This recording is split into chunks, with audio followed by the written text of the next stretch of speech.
far today. 10:63. Let's start with there. You obliterated Sha'Carri's record. What was the plan going into that? Honestly, the plan was to execute. Over the last couple of weeks, I've been working on my block clearance, making sure to go back front and not pushing off of both at the same time.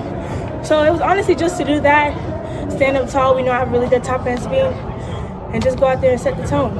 Were you surprised when you saw the time when you crossed the line? I actually didn't. A 19-year-old college sophomore just delivered one of the fastest performances women's sprinting has ever seen. Not at the Olympics, not at the World Championships, not even at a Diamond League meet. She did it in a preliminary heat at an NCAA competition. And with one incredible race, she erased a record that many believe would stand for years. That record belonged to Sha'Carri Richardson. Back in 2019, as a true freshman at LSU, Richardson stunned the track world by running 10.75 seconds in the 100 meters. It instantly became the fastest NCAA performance in history and one of the greatest collegiate sprint marks ever recorded. For 7 long years, that number refused to fall. Olympic medalists came and went. NCAA champions tried their luck. Future professionals gave everything they had. Nobody could break 10.75. Until now. Before we talk about the race that shocked the entire sprinting world, you first need to understand the remarkable journey of the young woman who made history. Her name is Adaejah Hodge. Born in 2006 on the small Caribbean island of Tortola in the British Virgin Islands, Hodge grew up in a place with fewer than 35,000 people. It's hardly the first place anyone would expect to produce one of the fastest women in history. When she was around 9 years old, her family moved to Douglasville, Georgia, just outside Atlanta. Like many immigrant families, they were chasing better opportunities. But for a young child, it meant leaving behind everything she knew, a new country, a new school, a completely different culture. Despite growing up in the United States, Hodge never forgot where she came from. She proudly continued representing the British Virgin Islands in international competition while developing her talent inside America's highly competitive youth track system. That unique combination became one of the defining parts of her career. During the school year, she raced against America's best high school sprinters. During international competitions, she carried the hopes of an entire Caribbean nation. By the time she enrolled at Montverde Academy in Florida, it was obvious she wasn't just talented, she was special. In 2022, at only 16 years old, Hodge dominated the prestigious Caribbean Games in Jamaica and became the first athlete in British Virgin Islands history to win the famous Austin Silly Award, presented to Meet's most outstanding performer. That achievement alone. 5 age group records, a world under 20 champion, an Olympian before even graduating from high school. By every measure, Adaejah Hodge looked destined to become the next global sprint superstar. Every season brought another breakthrough, another national record, another reason to believe her ceiling was limitless. But just as everything seemed to be falling perfectly into place, her career took a devastating turn. In August 2024, only weeks after celebrating World Under 20 success and representing the British Virgin Islands at the Paris Olympics, Hodge's world was turned upside down. She tested positive for prohibited substance GW501516. The Athletics Integrity Unit launched an investigation, stripped her of her World Under 20 gold and silver medals, and suspended her from competition. She was only 18 years old. For an athlete whose entire future appeared wide open, everything suddenly stopped. The suspension ultimately lasted 17 months, stretching from August 2024 until January 2026. Interestingly, the public wasn't informed until March 2026, after Hodge had already completed her suspension and returned to competition. According to the Athletics Integrity Unit, the announcement was delayed because Hodge cooperated with a wider investigation, and revealing the case earlier could have interfered with that process. Her cooperation also resulted in a reduced suspension. Still, none of that changed what she had lost. Imagine being 18 years old, representing your country at the Olympic Games, only to disappear from competition almost overnight. There would be no NCAA Championships in 2025. No opportunity to compete at the World Championships. No chance to improve her rankings while everyone else continued racing, setting personal bests and building their careers. While the spotlight moved on to other athletes, Hodge quietly continued training behind the scenes. There were no television cameras, no packed stadiums, no medals to chase, only endless workouts, uncertainty, and the hope that one day she would get another opportunity. Months later, when news of suspension finally became public, social media reacted exactly as expected. Criticism spread quickly. Many questioned her accomplishments. Others assumed her career was finished.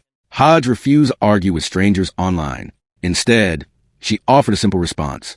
I know the truth behind it. People can say whatever they want, but that's their opinion. Then she returned to work. Because real redemption isn't built through social media. It's built on the track. January 2026 marked the beginning of a brand new chapter. Her suspension officially ended, and she rejoined the University of Georgia as a redshirt sophomore carrying enormous expectations, and even bigger doubts from the public. Many believed she'd never return to the level she had shown before. She answered those doubts almost immediately. In her first major championship back, she captured the NCAA indoor title in the 200 meters. Just 2 days later, the Athletics Integrity Unit officially announced her completed suspension to the public. The timing couldn't have been more dramatic. Within the same week, Hodge was celebrating a national championship, while simultaneously becoming the center of controversy across the athletics world. Critics focused on the suspension. Supporters focused on her comeback. Everyone had an opinion, but very few people realized they were about to witness something extraordinary. Only 5 weeks later, at the prestigious Tom Jones Memorial in Gainesville, Florida, Hodge lined up for the women's 100 meters. When she crossed the finish line, the clock stopped at 10.77 seconds. It was a new national record for the British Virgin Islands. It also made her the second fastest woman in NCAA history, trailing only Sha'Carri Richardson's legendary 10.75. For those paying close attention, it was a warning.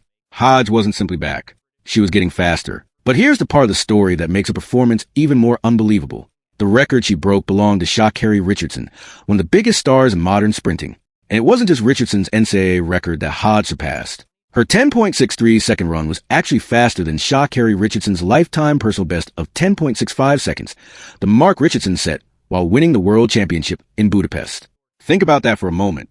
A college sophomore, racing in a preliminary heat at the NCAA Championships, had just run faster than the best legal time ever recorded by one of the greatest sprinters of this generation. That alone is almost impossible to believe. Even more remarkable, only a few days later, Sha'Carri Richardson opened her own 2026 outdoor season at the LA Grand Prix. She comfortably won her race in 10.99 seconds, a perfectly respectable early season performance. But the comparison immediately caught everyone's attention. Hodge's collegiate prelim was more than 0.3 of a second faster. In the world of elite sprinting, that's an enormous gap. Naturally, expectations skyrocketed heading into the NCAA final. Everyone wondered the same thing. Could she do it again? Would another record fall? Or had she already produced the race of her life? When the championship final arrived 2 days later, things unfolded very differently. This time it was Jamaica's Shanice Walker who delivered the winning performance, crossing the finish line first in 10.88 seconds. Hodge fought hard but had to settle for second place. For many athletes, losing the final after breaking the record would have been emotionally crushing. But Hodge barely had time to think about it, because later that very same evening, another opportunity was waiting, the women's 200-meter final. She had already qualified as the fastest athlete entering the race. Instead of dwelling on disappointment, she shifted her focus immediately. That ability to reset mentally is something every champion eventually learns. And Hodge showed it at just 20 years old. When the gun fired for the 200 meters, she looked completely different. Relaxed, confident, explosive. Coming off the curve, she began separating from the field with every stride. By the final straightaway, victory was never really in doubt. She crossed the finish line in an incredible 21.68 seconds. Another record. Another historic performance. Her time erased Abby Steiner's NCAA record of 21.80, which has stood since 2022. In one unforgettable evening, Hodge became the NCAA outdoor champion while rewriting another chapter of collegiate sprint history. Think about everything she accomplished during that single championship meet. She shattered the NCAA 100-meter record, ran one of the fastest times ever recorded by any woman, finished runner-up in the 100-meter final, then returned only hours later to dominate the 200 meters and break another collegiate record. Very few athletes in NCAA history have ever produced that kind of championship performance. What makes the story even more compelling is everything that happened before those races. Only months earlier, many people believe her career had already peaked. Some thought the suspension would permanently define her legacy. Others questioned whether she could ever return to elite form. Instead of arguing with critics, she answered on the track. When reporters later asked about the difficult period in her career, Hodge didn't avoid the subject. She acknowledged it openly.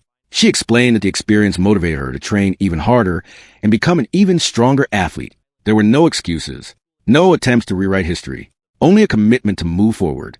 That response revealed far more about her character than any medal ever could. Now consider what lies ahead. Sha'Carri Richardson held the NCAA record for 7 years. She became a world champion. She became an Olympic medalist. She became one of the most recognizable faces in track and field. Today, however, her collegiate record belongs to someone else. And remarkably,